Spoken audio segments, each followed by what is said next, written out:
நீதிமொழிகள் 11ஆம் அதிகாரம்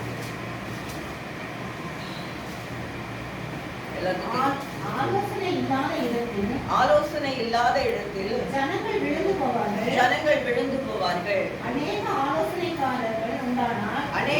ஆலோசனைக்காரர்கள் உண்டானால் சுகம் உண்டாகும்.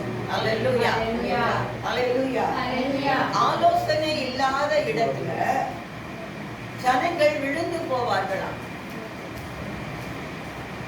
ஆலோசனைக்காரர்கள் அநேகர் உண்டானால் சுகம் உண்டாகுமா?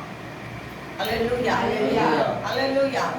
கர்த்தருக்குள்ளே வாழ்கிற நமக்கு ஆலோசகர்கள் நமக்கு தேவை. ஆலோசனை கொடுக்கிறவர்கள் நமக்கு தேவை.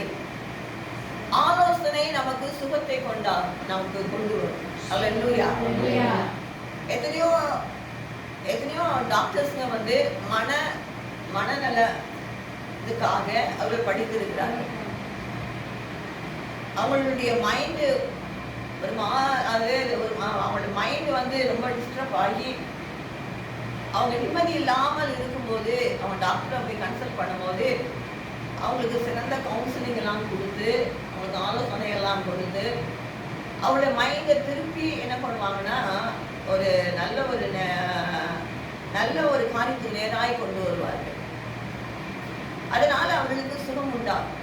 அதே போல நமக்கும் நம்முடைய வாழ்க்கை ஆவிக்குரிய ஜீவியத்துல நமக்கு தேவை என்றால் நமக்கு ஆலோசனைகள் தேவை.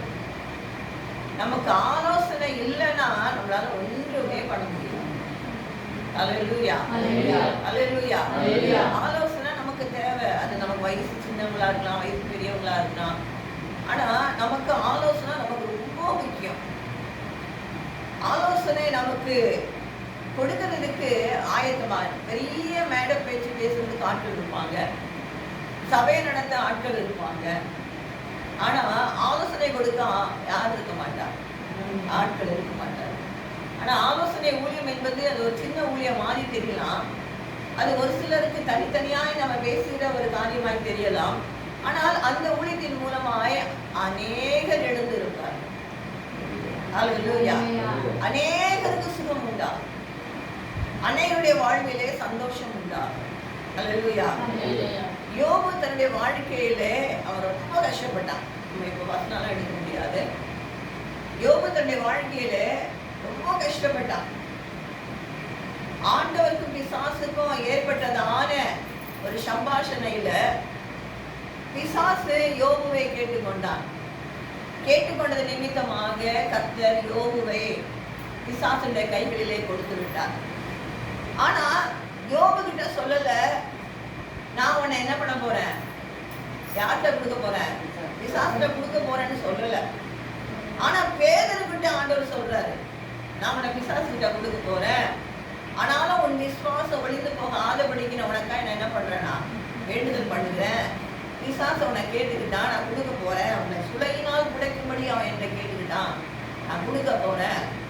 ஏன் கொடுக்க போறேன்னா, நீ குணப்பட்ட பின்பு சகோதரரெல்லாம் நீ வந்து என்ன பண்ணணும், நீ இந்த சிதறப்படுத்துறதுக்காக உன்னை நான் கொடுக்க போறேன்னு சொல்லி ஆண்டவர் சொல்லி கொடுத்தாரு.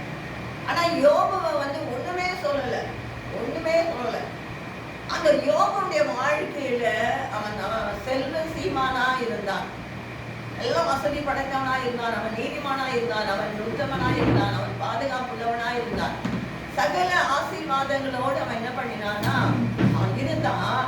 அப்பேற்பட்ட அவனுடைய வாழ்க்கையில ஒரே நாள்ல அவனுடைய பிள்ளைகள் எல்லாம் இறந்து போனார்கள். ஒரே நாள்ல அவனுடைய சொத்தெல்லாம் அழிந்து போச்சு.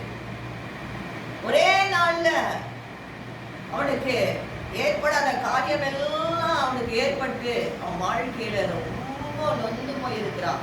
அப்ப அந்த வேளையில அவனோட மனைவி ஒரு ஆலோசனை கொடுக்குறான். அவன் மனைவி ஒரு ஆலோசனை கொடுக்குறான். என்ன ஆலோசனை கொடுக்குறான்னா, நீர் ஏன் இன்னும் இருக்கிறீரு, நீ கடவுள் என்று கடவுள் மேல நம்பிக்கையா இருக்கிறல்ல, அந்த கடவுளை நீ என்ன பண்ணி தூஷித்து ஜீவனை விட்டு, ஜீவனை எப்படிங்க விட முடியும், ஆண்டவர் எடுத்தான் விட முடியும்.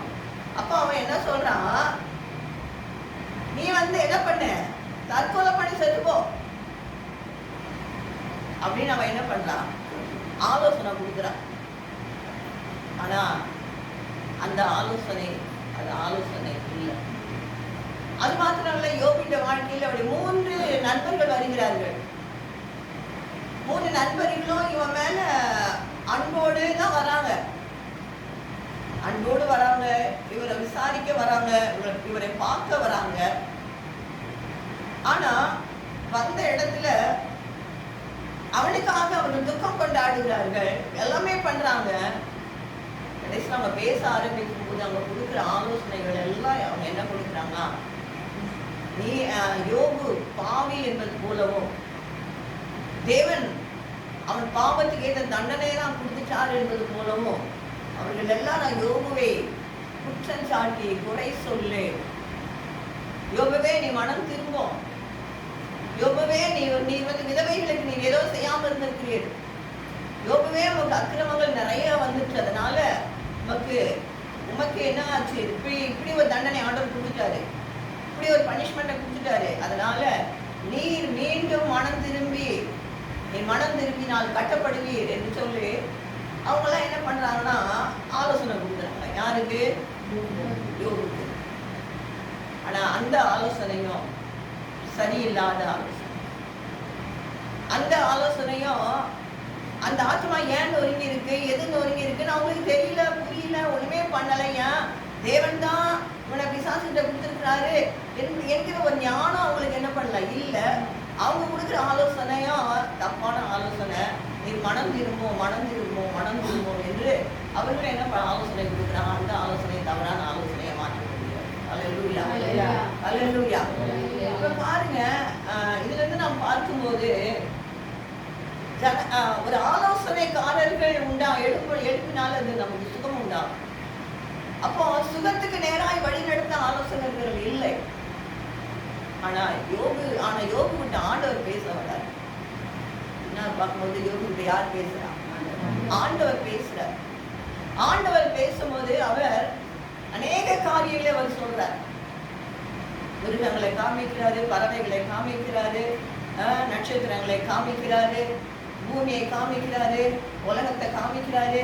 இதெல்லாவற்றையும் காமித்து என்னுடைய வல்லம் எப்படிப்பட்டது உனக்கு தெரியுமா, என் ஞானம் எப்படிப்பட்டதுன்னு உனக்கு தெரியுமா, நீ என்னமோ பேசிக்கிட்டே இருக்கிய, நீ என்னமோ உன் வாய்க்கு வந்ததெல்லாம் நீ பேசிக்கிட்டு இருக்கிய யோபுவே அப்படின்னு சொல்லி அவர் என்ன பண்றாரு சொல்றாரு. அதுக்கப்புறம் அவர் சொல்றாரு, ஆண்டவரே நான் என் வாயை பொத்தி கொள்ள, நீர் ஞானம் உள்ளவர், நீர் வல்லமை படைத்தவர், உனக்கு எல்லாமே தெரியும், நான் என் வாயை பொத்திக்கிறேன், நான் எதையும் இனி நான் சொல்ல மாட்டேன். தேவரீர் நீ செய்ய நினைத்தது தடைப்படாது என்பதை நான் அறிந்திருக்கிறேன். நீங்க செய்யணும்னு நினைச்சீங்க, என் வாழ்க்கையில ஏதோ செஞ்சிட்டீங்க, இதை நான் ஏற்றுக்கொள்கிறேன். நீ செய்ய நினைத்தது தடைப்படாது என்று நீ முற்றிலும் அர்ப்பணிக்கிறேன் என்று சொல்லுகிறாரு. அது மாத்திரமில்ல, அவருடைய வாழ்க்கையில ஆண்டவர் மீண்டும் யோபுவை ரெட்டிப்பாய் தேவன் ஆசீர்வதிக்கிறார்.